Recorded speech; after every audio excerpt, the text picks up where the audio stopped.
जो हिताधिकारी माने प्रधानमंत्री आवास योजना पाई आवेदन प्रक्रिया संपादन कर सारी से माने बारंबार कमेंट्स करुले जे सार जे आम गोटे आवास योजना को नहीं नुआ अपडेट आणुतु केबे कौन घर मिल बहुत दिन है आम आवेदन तो कलुनी किंतु एपर्यंत सरकार तरफ कौन सी अपडेट मिलूनी।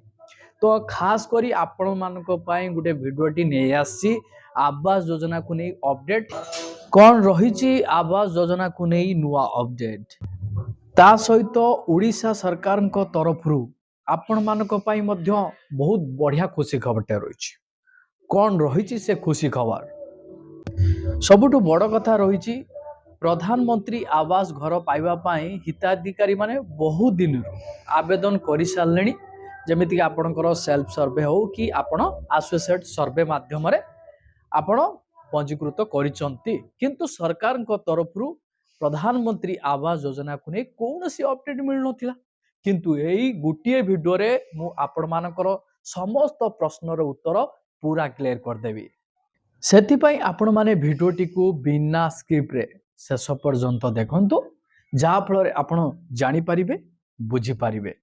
भिडियोटी को आरंभ करबा पूर्व आपण मानकु छोटो रिक्वेस्ट रही जदि आपण चैनल ले नुआ करी भिडियोटी देखुतांती ताहाले भिडियो को लाइक करी चैनल को सब्सक्राइब करी पाखरे थिबा घंटी चिन्ह को दबे दियंतु जहा फल रे रिसेंट अपडेट खबर आपण आगो पाई परिबे। देखंतु आपण को मोबाइल स्क्रीन ले संवाद पेपर रे एही खबरटी मेंशन रही कौन रही मेंशन लागू हेबो एमएसपी बाली दर धार्य करिवे सरकार। आसंतु डिटेल्स खबर उपरे नजर पकेइबा सारा राज्य रे बाली दर समान रहिबो।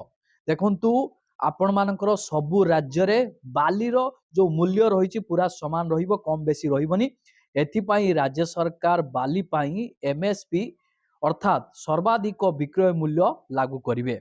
एणिकी सरकार जो दाम धार्य करिवे बालीघाट लीज धारी सेई दाम रे लोकन को बाली विक्रय करिवे। तो सबुठु बढ़िया खुशी खबर रही सरकार जो बाली रेट टी डिक्लेयर करदेवे आपण मानक पई सेई बाली रेट ही रहिबो जो बाली दलाल माने आपण मानकु अधिक टंकार बाली विक्रय करि परिबे नाही। तो सरकार तरफ बड़ घोषणा रही जो बाली दलाल माने थिले से माने अधिक रेट रे लोक मानकु विक्रय करुथिले से आउ करि परिबे नाही से माने। ता सहित सरकार आउरी मध्य कहिसंती जे अधिक दाम रे बाली बिकिबे तांको उपरे कार्यानुष्ठान हेबो बोली खनि मंत्री विभूति भूषण जेना कहिसंती। देखंतु जदि आपण मानकु केई बाली लीज धारी अधिक टंकारे आपण मानकु बाली विक्रय करूचंती सरकार जो मूल्य रखिचंती सेही मूल्य ठारू अधिक जदि आपण मानकु बाली कौनसी लोक जदि विक्रय करिवो आपण माने सीधा सड़क सरकार को तांको नारे अभियोग करि परिबे। आपण मानकर खनि मंत्री विभूति भूषण जेना ए कथा कहिचंती आपण माने जानि रखंतु। ता सहित आउरी गुटे खबर मध्य मेंशन रही स्टोरेज लाइसेंस न थिले बाली जमा करि परिबेनी। ता सहित तळकु देखंतु कोन रही अधिक खनि खनन उपरे लागू रख एथिरे साफ साफ मेंशन रही जो मानक पाखरे जो लीज धारी मानक पाखरे स्टोरेज लाइसेंस थिबोनी से माने जोड़ा कि बाली को जमा करि परिबेनी। स्टोरेज लाइसेंस आनो तापरे आपण माने बाली गदा करो। यह सहित आपण मानकर जो अधिक खनि खनन उपरे मध्य सरकार रोक लगे दैछंती।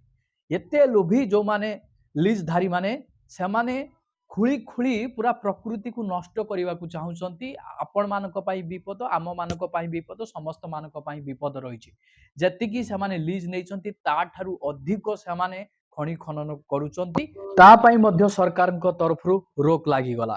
आउ कोन मेंशन रही रिहाती नियम 2016 रो संशोधन उपरे मोहर लागिबा परे ए नै प्रतिक्रिया रखी मंत्री श्री जेना कहिसंती जे बाली चोरी रोकिबा एवं बाली माफिया को साबाड़ करिबा पाई राज्य सरकार केतक नुआ पदक्षेप नैछंती। तो आपण जानिथिबे जे आजिका डेट रे बाली माफिया हो कि आपण मानकर जो खनि माफिया हो तो एमानकर पादरी भाव बहुत बढ़ी बढ़ी चली सरकार एमान को साबाड़ करिबा पाई वर्तमान नुआ नुआ सब पदक्षेप नौचंती। तो जहाँ भी सरकार यही पदक्षेप गुड़िक नौचंती ताहा सम्मान योग्य किंतु यह ठीक भाव କାର୍ଯ୍ୟକାରୀ କରିବା ଦରକାର।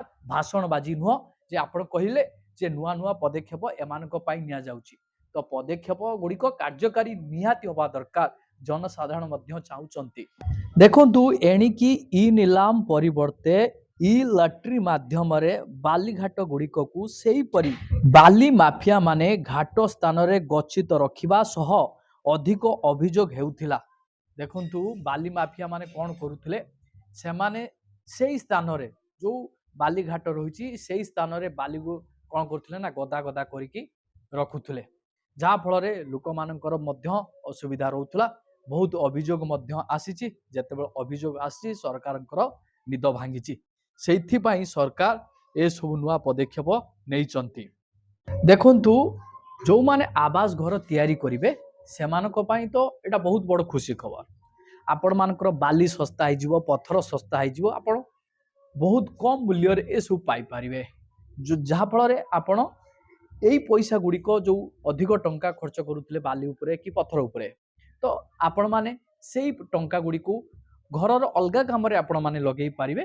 ଆପଣମାନଙ୍କ ପାଇଁ ବହୁତ ବଡ଼ ଖୁସି ଖବର ରାଜ୍ୟ ସରକାର ଦେଇଛନ୍ତି। ସରକାରଙ୍କ ତରଫରୁ ଯେଉଁ ଲିଜଧାରୀ ମାନଙ୍କ ପାଇଁ ଯେଉଁ ଗୋଟେ ପଦକ୍ଷେପ ରହିଛି ଇ ଲଟେରୀ ରହିଛି। ଇ ଲଟେରୀ ମାନେ କ'ଣ, ତ ଲିଜଧାରୀ ମାନେ ଅନଲାଇନରେ ଆପ୍ଲାଏ କରିବେ। କେଉଁମାନେ ଲିଜ୍ ନେବା ପାଇଁ ଚାହୁଁଛନ୍ତି ଯେତେବେଳେ ଅନଲାଇନରେ ସମସ୍ତେ ଆବେଦନ କରିବେ ତ ତାଙ୍କ ମଧ୍ୟରେ ଗୋଟେ ଲଟେରୀ କରାଯିବ। ଯାହାଙ୍କ ନାମ ଆସିବ ତ ସେ ହିଁ ଲିଜ୍ ଧରିବେ। କିନ୍ତୁ ଏଠି ସବୁଠୁ ବଡ଼ କଥା ରହିଛି, ସରକାର ଯେଉଁ ବାଲି ରେଟ୍ଟିକୁ ଫାଇନାଲ କରିଦେବେ, ଏଇ ଯେଉଁ ଲିଜଧାରୀ ଯେଉଁ ଲିଜ୍ ନେଲେ ସିଏ ଆଉ ରେଟ୍କୁ ବଢ଼େଇ ପାରିବେନି। ନା କ'ଣ ହେଉଥିଲା ନା ଏମାନେ ଲିଜ୍ ନେଲା ପରେ ମନମୁଖୀ ବାଲିର ରେଟ୍ ଗୁଡ଼ିକ ବଢ଼ଉଥିଲେ, ଯାହାଫଳରେ ଯେଉଁ ପ୍ରଧାନମନ୍ତ୍ରୀ ଆବାସ ଘର ବନେଇବା ପାଇଁ ହିତାଧିକାରୀ ମାନେ ବହୁତ ଅସୁବିଧାର ସମ୍ମୁଖୀନ ହେଉଥିଲେ। ଅସୁବିଧା କହିବାକୁ ଗଲେ ଆର୍ଥିକ ସଙ୍କଟରେ ପଡ଼ୁଥିଲେ। ସରକାର ଏତେ କମ୍ ଟଙ୍କା ଦେଉଛନ୍ତି, ଏଇ କମ୍ ଟଙ୍କା ମଧ୍ୟରେ ଘରଟି କେମିତି ନିର୍ମାଣ ହେବ? ଯଦି ପଥର ରେଟ୍ ବଢ଼ିଯିବ, ବାଲି ରେଟ୍ ବଢ଼ିଯିବ, ସିମେଣ୍ଟ ରେଟ୍ ବଢ଼ିଯିବ, ରଡ଼ ରେଟ୍ ବଢ଼ିଯିବ, ଜଣେ ହିତାଧିକାରୀ ଏତେ କମ୍ ପଇସାରେ କେମିତିକା ଘର ବନେଇ ପାରିବ? ସେଇଟା ସବୁଠୁ ବଡ଼ କଥା। ସେଇଟା ବି ଆପଣଙ୍କ ମନରେ ବି ପ୍ରଶ୍ନ ଆସୁଥିବ।